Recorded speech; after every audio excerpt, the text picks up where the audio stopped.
with all the humbleness and gratefulness and gratitude, I would like to begin my speech for what you have done to the state.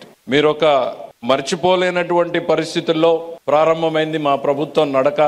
ఐసీయూలో ఉన్నటువంటి రాష్ట్రాన్ని ఎలా ముందుకు తీసుకెళ్లాలి అని చంద్రబాబు నాయుడు గారి ఎక్స్పీరియన్స్ కి, మీరు అక్కడి నుంచి అందిస్తున్నటువంటి సహకారానికి నరేంద్ర మోడీ గారి ప్రభుత్వానికి ఈ రాష్ట్రం తరఫున హృదయపూర్వకంగా రుణపడి ఉంటామనేటువంటిది ఈ సందర్భంగా తెలియజేయాలనుకుంటున్నాను మేడం.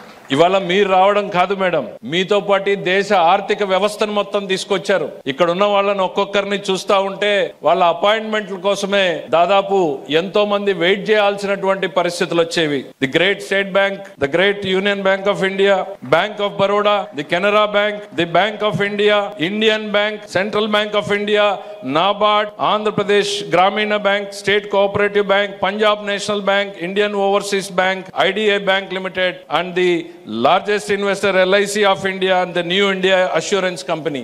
దేశ ఆర్థిక వ్యవస్థ మొత్తం ఈ రోజు బొంబాయిలో లేదు, అమరావతిలో ఉంది అనడానికి ఇంతకన్నా మీరు మాకు ఇస్తున్నటువంటి సపోర్ట్ కి ఇంతకన్నా వేరే ఏం ఎగ్జాంపుల్ అవసరం లేదు మేడం.